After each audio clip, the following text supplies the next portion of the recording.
What you eat and drink on the build up to a competition can have a massive impact on your performance. Today, we're going to break down the 5 most important rules of nutrition and hydration for the build up to a competition and on the competition day. So the first thing we're going to look at is your hydration. This is important not only for on the day, but also on the build up to your competition so you can maximize your training and get the most out of your performance. Hydration isn't just about drinking water, it's about getting in your carbs and your electrolytes and your salts. So as a base guide, you should be aiming to drink about 1 litre of water per 20 kilos of body weight. And you can break that down a little bit. For me, I compete in the 88 kilo category. I sit about 90 kilos. So I aim to drink about 4 to 5 litres of water a day. If you're a bit lighter, then that number will be a bit less. If you're lifting in the 60 kilo category, then you should be aiming to drink about 3 litres of water per day. And if in doubt, always try to overshoot that number. When we are trying to stay hydrated, it's not just about drinking water. So we want to make sure we're intaking our electrolytes as well.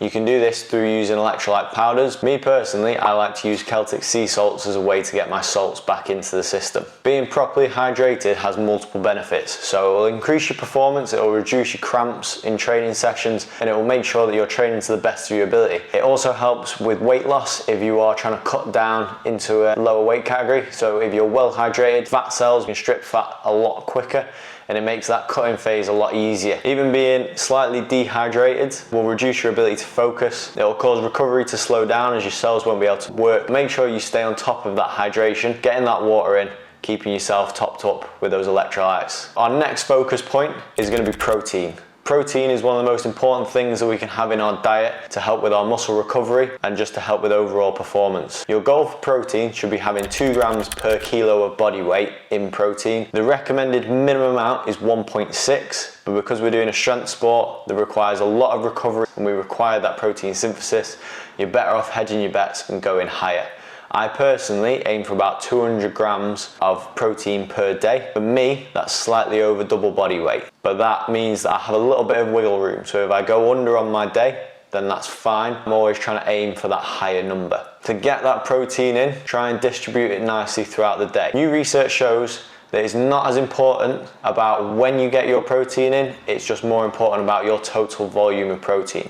So if you do miss that post-workout meal, it's not the end of the world, as long as you get a good protein distribution throughout the day. To try and hit those protein targets, try and aim for about 40 grams per meal. That automatically gets you to 120 grams of protein.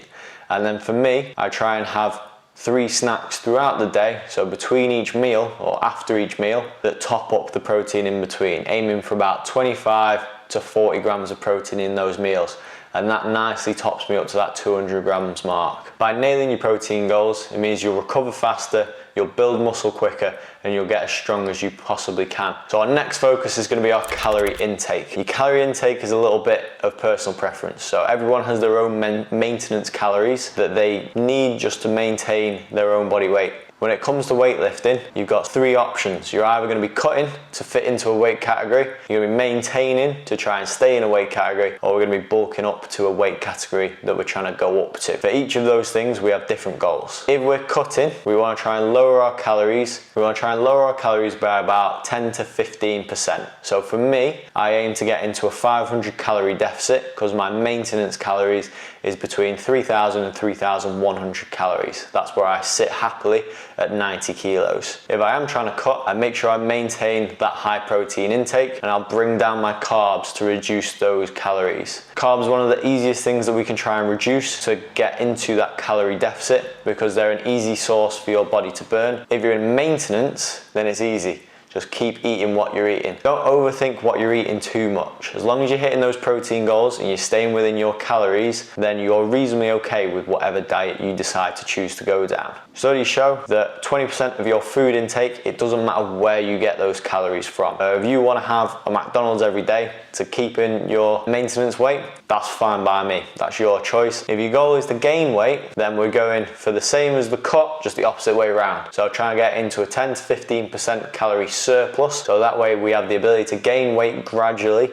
We're not putting on loads of weight straight away, and we're trying to promote that muscle synthesis. As a rule of thumb, you want to be within 3% of your target weight category. That way, when you get to competition day, you can do a safe little bit of a water cut to get down to the right weight, so that you can comfortably fit into your weight category. Part 4 is on macros. So I'm not going to break down your percentages and things like that. Me, I believe that's a bit more personal preference. Like I said, your number one macro target that you're trying to hit is your protein goals. So if you're hitting your protein goals, then we should work everything else around that. If your goal is to cut, again, we want to be trying to lower your carbs to get into that calorie deficit. Out of the 3 main macros that we have, carbs are the easiest for your body to use as fuel. So it takes less calories for your body to turn that into energy for your body to use. Fats take a little bit more energy, so we can actually up our fats even if our carbs are going down, and you're still maintaining a calorie deficit even if you maintain the same calories, because fats take a bit more energy for your body to turn into energy that it can use. Last is your protein. So your protein takes a lot of energy for your body to turn into energy.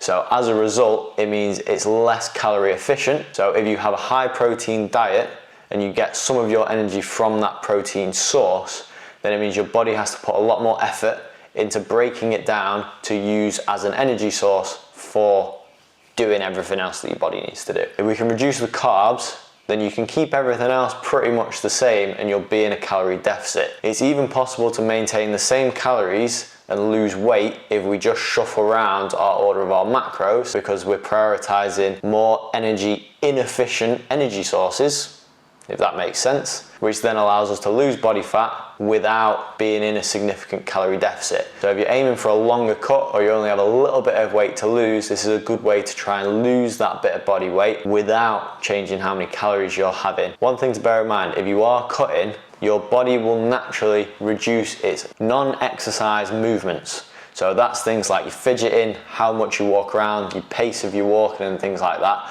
to try and be more energy efficient. So that'll mean that your overall calorie intake will drop slightly, which means you'll then have to be in even more of a calorie deficit to try and lose that body weight. If your goal is to gain weight, then we can kind of do the opposite. So protein goal stays the same, but we can up those carbs. We can use that energy rich source, fuel the recovery, to fuel our body doing its day-to-day activities. So our 5th and final thing is going to be the last week and what we eat on the day of the competition. So a week before the competition starts, you want to be trying to cut down on your cruciferous vegetables. So these are things like broccoli, cauliflower, cabbage, anything that's a bit harder for your body to digest. Those are things that will sit in your digestive tract for a lot longer, and they also absorb a lot of water.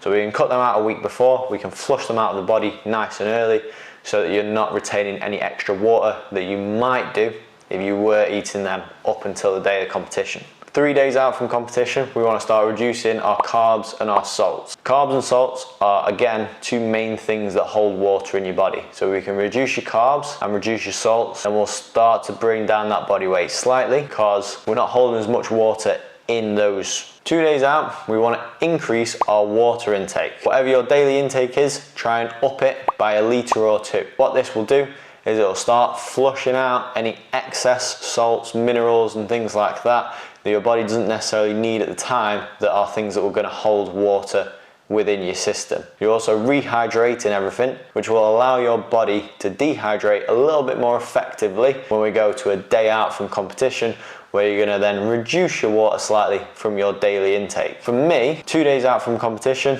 I up my water intake from 4 litres to 6 litres, and then a day out, I will then only drink 2 litres of water. So everything is flushed out of my system.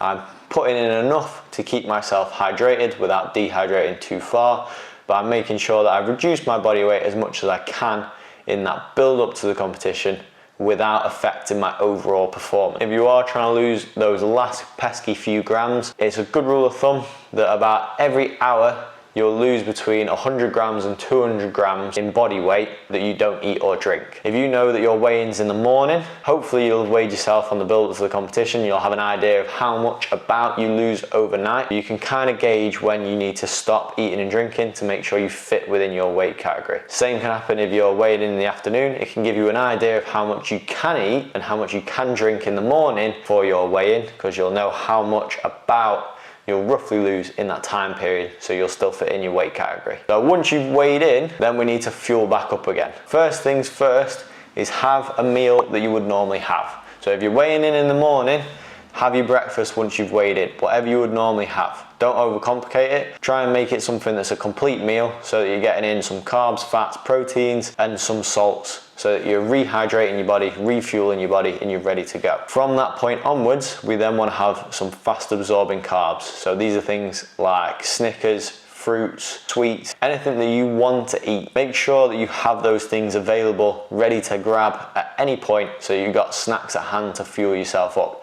especially whilst you're in the warm-up area and when you're actually competing.